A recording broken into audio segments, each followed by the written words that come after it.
اللہ رب العزت نے شریعت میں ماں کا بہت مقام بنا دیا۔ کہتے ہیں کہ ماں کی دعا جنت کی ہوا ہوتی ہے۔ جو محبت کی نظر اپنی والدہ کے چہرے پر ڈالتا ہے، اللہ رب العزت ایک حج یا عمرے کا ثواب عطا فرما دیتا ہے۔ صحابہ نے پوچھا، جو بار بار محبت و عقیدت سے دیکھے؟ فرمایا، جتنی بار دیکھے گا اتنی بار حج یا عمرے کا ثواب پائے گا۔ اس لیے ہمارے مشائخ نے فرمایا کہ ماں کے قدموں کو بوسہ دینا کعبے کی دہلیز کو بوسہ دینے کی مترادف ہے، اس لیے کہ ماں کے قدموں میں جنت ہوتی ہے۔ خوش نصیب ہے وہ انسان جس نے ماں کی دعائیں لے لی، جس نے ماں کی خدمت کر لی، ماں کے دل کو راضی کر لیا۔ ایک ولی کی والدہ فوت ہو گئی۔ اللہ رب العزت نے الہام فرمایا، اے میرے پیارے، جس کی دعائیں تیری حفاظت کرتی تھی اب وہ دنیا سے رخصت ہو گئی، اب ذرا سنبھل کے زندگی گزارنا۔ ماں کی دعائیں اولاد کے گرد پہرا دیتی ہیں۔ اولاد کو نہیں پتہ ہوتا ماں کب کب کہاں کہاں بیٹھی دعائیں دے رہی ہوتی ہے۔ یہ بڑھاپے کی وجہ سے ہڈیوں کا ڈھانچہ بن جائے پھر بھی اولاد کے لیے رحمت شفقت کا سایہ ہوتی ہے۔ ہمیشہ اولاد کا اچھا سوچتی ہے، بلکہ اولاد کی طرف سے تکالیف بھی پہنچے تو جلدی معاف کر دیتی ہے۔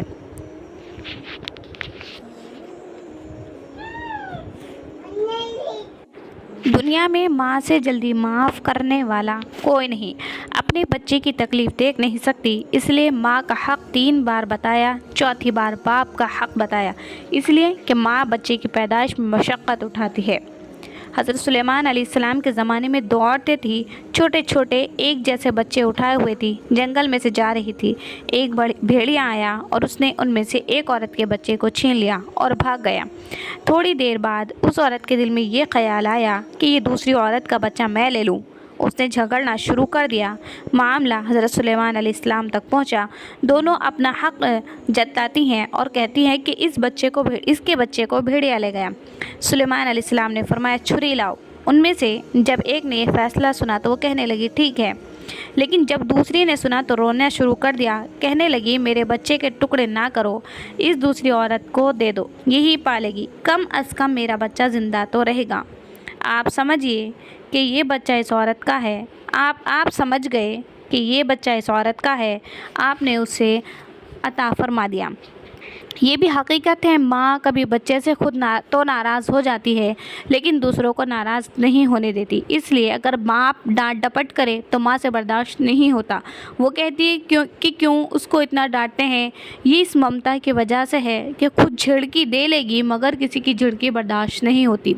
یہ اصل میں محبت ہے اور اس کی دلیل قرآن سے ملتی ہے۔ جتنی ساری مخلوق کے اندر محبتیں ہیں، انسانوں کو، حیوانوں کو، چرندوں کو، پرندوں کو، مچھلیوں کو، کیڑے مکوڑوں کو، سب کی محبتوں کو جمع کیا جائے تو یہ سب مل کر بھی اللہ رب العزت کی رحمت کے 70ویں حصے کا نعم البدل نہیں بن سکتی۔ سنیے اور دل کے کانوں سے سنیے، اللہ رب العزت کو اپنی مخلوق سے اتنی محبت ہے۔ ان اللہ بالناس لرؤوف الرحیم، اس لیے قرآن مجید سے اس کی گواہی ملتی ہے۔ سنیے اور ذرا دل کے کانوں سے سنیے، قرآن عظیم الشان گواہی دے رہا ہے۔ غزوہ احد میں صحابہ رضی اللہ عنہ سے ایک بھول ہو گئی۔ چند صحابہ کو نبی کریم صلی اللہ علیہ وسلم نے پہاڑ پر کھڑا کیا تھا۔ جب فتح ہوئی، کافر پسپا ہوئے تو وہ سمجھے کہ ڈیوٹی مکمل ہو گئی، غلط فہمی کی بنا پر نیچے اتر آئے۔ خالد بن ولید اس وقت تک مسلمان نہیں ہوئے تھے، انہوں نے موقع پا کر پیچھے سے حملہ کیا۔ مسلمان دونوں طرف کفار کے درمیان آ گئے، کئی صحابہ شہید ہوئے، نبی علیہ السلام کو بھی پتھر لگا، دندان مبارک شہید ہوئے، آپ کے جسم سے خون نکل آیا۔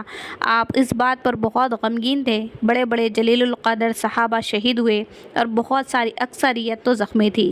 سید الشہداء حضرت حمزہ رضی اللہ عنہ بھی شہید ہوئے تھے، جو نبی علیہ السلام کے غمگسار تھے۔ چنانچہ جب نبی علیہ السلام مدینہ میں آئے تو آپ خاموش تھے، غم زدہ تھے، صحابہ سے کلام نہیں کر رہے تھے۔ آپ ذرا دیکھیے، قرآن مجید کو اللہ رب العزت کو نبی کی یہ ناراضگی پسند نہیں آئی کہ یہ اپنے صحابہ سے کیوں ناراض ہیں، جیسے کہ ماں کو بچے سے کسی کی ناراضگی پسند نہیں آتی۔ اللہ تعالیٰ نے سفارش فرما دی، فرمایا فاعف عنہم واستغفر لہم۔ آل عمران آیت نمبر 149۔ اے میرے محبوب، انہیں معاف فرما دیجئے، ان کے لیے آپ استغفار کیجئے، میں خدا بھی انہیں معاف کر دوں گا۔ وشاورہم فی الامر، اور انہیں مشورے میں شامل کیجیے۔ تو دیکھو اللہ رب العزت مومنین کی سفارش فرماتے ہیں۔ اللہ تعالیٰ کو یہ برداشت نہ ہوا کہ میرے محبوب صحابہ سے کیوں ناراض ہیں۔ ایک موقع پر صدیق اکبر اپنے ایک رشتہ دار سے ناراض ہوئے۔ انہوں نے حضرت عائشہ صدیقہ کے بہتان کے بارے میں سچ سمجھ لیا تھا، غلط فہمی دل میں آ گئی تھی۔ صدیق اکبر نے دل میں سوچا کہ میں ہر مہینے ان کو کچھ پیسے دیتا ہوں امداد کے طور پر، نہ میں وہ تعلق رکھوں گا نہ میں امداد بھیجوں گا۔ رب کریم نے بہتان لگانے والے منافقین کو ڈانٹ ڈپٹ پلائی۔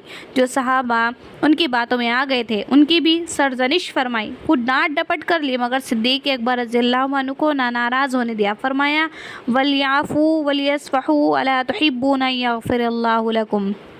سورہ نور آیت نمبر 22۔ ان کو چاہیے کہ ان کو معاف کر دے۔ صدیق اکبر نے جب یہ آیت سنی تو آپ نے دل سے بھی معاف کر دیا اور آئندہ ان کو 2 گنا ماہانہ دینے کا ارادہ فرما لیا۔ تو سوچنے کی بات ہے کہ جس طرح ماں خود ڈانٹ ڈپٹ کر لیتی ہے، کسی کو اولاد کو ڈانٹنے کا موقع نہیں دیتی، یوں لگتا ہے کہ اللہ رب العزت کو بھی ایمان والوں کے ساتھ ایسی محبت ہے۔ خود ناراض ہو لیا، ڈانٹ دیا، لیکن اپنے محبوب کی ناراضگی پسند نہ آئی، ان کو فرما دیا کہ آپ ان کو معاف فرما دیجئے۔ سیدنا صدیق اکبر کی ناراضگی پسند نہیں آئی، ان کو بھی سمجھا دیا کہ معاف کر دو۔ کیا تم نہیں چاہتے کہ تمہیں اللہ معاف کر دے؟ تو یہاں نقطہ سمجھنے کی بات یہ ہے کہ جو پروردگار دوسرے کی ناراضگی کو برداشت نہیں کرتا، وہ اگر خود کسی بات پر ناراض ہو تو اس کو کیسے برداشت کرے گا کہ وہ ناراض رہے۔ اس لیے اللہ رب العزت کی یہ چاہت ہے کہ میرے بندے گناہوں سے سچی توبہ کرے، میرے در پر آ کر معافی مانگ لے اور میں ان کو معاف کر دوں۔ بچہ اپنی ماں سے جب معافی مانگتا ہے، ماں جلد معاف کر دیتی ہے۔ اللہ رب العزت اس سے بھی زیادہ مومنین پر مہربان ہے۔ چنانچہ نبی علیہ السلام نے ایک مرتبہ ایک قافلے کو دیکھا کہ ایک ماں پریشان تھی، اس کو اپنے سر پر دوپٹے کا بھی ہوش نہیں تھا، اس کا بیٹا گم ہو گیا تھا، وہ بھاگی پھر رہی تھی، لوگوں سے پوچھتی تھی کسی نے میرے بیٹے کو دیکھا ہو تو مجھے بتا دے۔ یہ منظر بھی عجیب ہوتا ہے کہ ماں کا جگر گوشہ اس سے جدا ہو، اس پر کیا گزرتی ہے، اس کا دل مچھلی کی طرح تڑپ رہا ہوتا ہے، الفاظ بیان نہیں کر سکتی کہ اس پر کیا مصیبت گزرتی ہے، اس کی آنکھیں تلاش کر رہی ہوتی ہے میرا بیٹا مجھے نظر آ جائے۔ نبی علیہ السلام نے صحابہ سے پوچھا یہ ماں اپنے بیٹے کی وجہ سے اتنی پریشان ہے، اگر اسے بیٹا مل جائے تو کیا یہ اس کو آگ میں ڈال دے گی؟ صحابہ نے کہا کہ اللہ کے نبی کبھی نہیں ڈالے گی، اتنی محبت ہے اس کو بچے سے تو یہ گوارا نہیں کرے گی۔ نبی علیہ السلام نے فرمایا جس طرح ماں اپنے بچے کو آگ میں ڈالنا گوارا نہیں کرتی تو اللہ رب العزت سے معافی مانگنی تو بہت آسان ہے، اس لیے کہ ان کی محبت تو ساری دنیا کی ماؤں سے 70 گنا زیادہ ہے۔ حدیث میں آتا ہے کہ ایک نوجوان صحابی تھے، اپنی ماں کو ناراض کر رکھا تھا، کوئی تکلیف پہنچائی تھی، ناراض ہو کر دکھایا اور ماں کو چوٹ آ گئی تو وہ دل سے ناراض تھی۔ اب اس کی موت کا وقت آیا، سکرات موت طاری ہے مگر موت نہیں آتی۔ نبی علیہ السلام کی خدمت میں عرض کی گئی، ارشاد فرمایا میں خود چلتا ہوں۔ آپ تشریف لائے، صورتحال معلوم کی، آپ نے والدہ کو سفارش فرمائی کہ اپنے بیٹے کو معاف کر دے۔ وہ کہنے لگی میں ہرگز معاف نہیں کروں گی، اس نے مجھے اتنا دکھ دیا، اتنا ستایا کہ میں اسے معاف کر ہی نہیں سکتی۔ جب آپ نے دیکھا کہ یہ اپنی بات پر ڈٹی ہوئی ہے تو نبی علیہ السلام نے فرمایا لاؤ آگ کے لیے لکڑیاں اکٹھی کرو۔ جب اس نے یہ سنا تو وہ پوچھنے لگی کہ لکڑیاں کیوں منگوا رہے ہیں؟ آپ نے فرمایا کہ آگ جلائیں گے اور تمہارے بیٹے کو اس میں ڈال دیں گے، تو اس سے راضی جو نہیں ہو رہی۔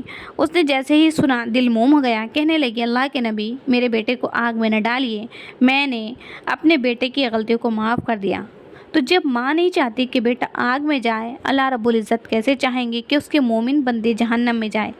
ماں نے جتنی بھی تکلیفیں اٹھائی ہوں بالآخر ماں ہوتی ہے، محبت کے ہاتھوں مجبور ہوتی ہے۔ آپ کی خدمت میں ایک سچا واقعہ پیش کر دوں کہ ایک نوجوان کی شادی ہوئی، اس کو بیوی سے بہت پیار تھا اور بیوی کی طبیعت کام چور تھی۔ وہ اس نوجوان کے ماں باپ کی خدمت کو بوجھ سمجھتی تھی۔ کچھ عرصے بعد اس نے دیکھا کہ خاوند تو مجھ سے بہت پیار کرتا ہے، تو وہ اپنے خاوند سے ناراض رہنے لگی۔ جوانی تھی، خاوند سے بھی برداشت نہ ہوا، اس نے پوچھا کیا بات ہے؟ کہنے لگی میں تمہارے ساتھ ٹھیک رہوں گی جب تم یہاں سے مجھے میرے گھر واپس لے جاؤ اور میرے ساتھ وہیں پر تم بھی میرے ساتھ رہو۔ ماں آپ کے ساتھ تو خوش رہ سکتی ہوں، ان بوڑھوں کی خدمت کرنا پڑتی ہے، یہ مجھ سے نہیں ہو سکتا۔ اب وہ نوجوان ایسا تھا کہ اس نے بیوی کی بات کو مان لیا، بوڑھے ماں باپ کو چھوڑ کر بالآخر دوسرے شہر میں جا کر گھر لے لیا۔ ماں باپ نے بہت سمجھایا کہ بیٹا تیرے سوا ہمارا کوئی نہیں، مگر بچے کے کان میں جوں بھی نہ رہی۔ وہ اپنی بیوی کے ساتھ دوسرے شہر میں عیش و آرام کے ساتھ زندگی گزارتا رہا۔ بالآخر اس کو سعودی عرب جانے کا موقع مل گیا۔ جاب اچھی تھی، یہ وہاں چلا گیا، پیسے زیادہ آ گئے، بیوی کو شاندار مکان بنا کر دے دیا، سارا خرچہ بیوی کے لیے بھیجتا، اپنے ماں باپ سے اس نے کوئی رابطہ نہ رکھا۔ بیوی کہتی تھی کہ اگر ان سے رابطہ کرو گے تو میں رابطہ توڑ لوں گی۔ محبت کے ہاتھوں مجبور ہو کر اس نے یہ کرتوت کیا کہ اپنے بوڑھے ماں باپ کو اس نے اب دور کر دیا۔ کئی سال گزر گئے، ایک مرتبہ یہ طواف کر رہا تھا، ایک بزرگ بھی طواف کر رہے تھے۔ طواف کے بعد ان بزرگوں کے پاس آیا، کہنے لگا کہ میں جب سے آیا ہوں 12 سال میں نے 12 حج کیے، سینکڑوں عمرے کیے، لیکن میرے دل پر کوئی تالا لگا ہوا ہے، میرے دل پر ظلمت ہے، نہ عبادت کو جی چاہتا ہے، نہ کسی اور کام کو۔ معلوم نہیں کہ میں کیوں ایسا ہوں۔ ان بزرگوں نے پوچھا کہ تو نے کسی کے دل کو دکھ تو نہیں دیا؟ تب اس کو ماں باپ کی یاد آئی، کہنے لگا ہاں، میں بوڑھے ماں باپ کو چھوڑ کر آیا اور میں سمجھا کہ میرے حجوں اور عمروں سے وہ سارا گناہ دھل جائیں گے۔ انہوں نے فرمایا کہ حج کرنے کی مزید ضرورت نہیں، جاؤ اپنے ماں باپ سے پہلے معافی مانگو۔ چنانچہ ٹکٹ بنوا کر یہ اپنے ملک واپس آیا، اپنے ماں باپ کے گاؤں میں گیا۔ 12 سال گزر چکے تھے، کچھ پتہ نہیں تھا اس کے ماں باپ کے ساتھ کیا گزری۔ اس بستی کے کنارے پر ایک آدمی ملا، اس نے ڈرتے ماں باپ کے بارے میں پوچھا۔ اس نے ان کو نہ پہچانا اور یہ بتایا کہ ان کا ایک جوان بیٹا تھا جو ان کو چھوڑ کر بیوی کے لیے چلا گیا۔ وہ میاں بیوی بوڑھے تھے، بہت تنگی کی زندگی انہوں نے گزاری۔ بالآخر ایک وقت آیا کہ خاوند بھی فوت ہو گیا، اب ماں اکیلی رہ گئی۔ وہ بیچاری گھر میں اکیلی، پڑوسی نے ترس کھایا تو انہوں نے روٹی بھیج دی، نہ بھی بھیجی تو اس نے اللہ کا شکر ادا کیا، صبر کر لیا۔ پھر اس عورت کو فالج ہو گیا، سنا ہے کہ چند دنوں سے اس کی آنکھوں کی بینائی بھی چلی گئی، بڑھاپے کی وجہ سے نابینا ہو چکی ہے، فالج زدہ ہے، لیکن پتہ نہیں کوئی بات ہے کہ اکثر دعائیں مانگتی رہتی ہے اور کسی کو یاد کرتی رہتی ہے کہ یہ اپنے گھر میں گیا اور دروازہ کھول کر دیکھا، ماں بستر پر لیٹی ہوئی ہڈیوں کا ڈھانچہ بن چکی تھی۔ سوچ رہا تھا میں نے ماں کو اتنا ستایا، یہ مجھے کہے گی دفع ہو جاؤ، میں تمہیں کبھی معاف نہیں کر سکتی۔ لیکن جب اس کے پاؤں کی آہٹ ماں نے سنی تو پوچھنے لگی کون ہے؟ اس نے بتایا کہ میں آپ کا بیٹا ہوں۔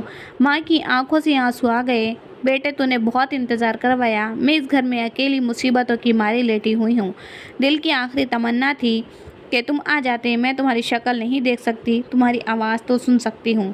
بیٹا تمہارا چہرہ کہاں ہے؟ مجھے ہاتھ لگانے دو، بیٹا قریب آؤ، میرے سینے سے لگ جاؤ۔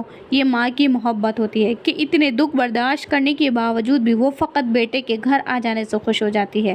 تو جس طرح ماں اپنے بیٹے کے گھر آ جانے پر خوش ہو جاتی ہے، سب معاف کر دیتی ہے، پروردگار عالم بھی اپنے بندوں کے اپنے در پر آ جانے سے خوش ہو جاتے ہیں اور اپنے بندوں کے گناہوں کو معاف فرما دیتے ہیں۔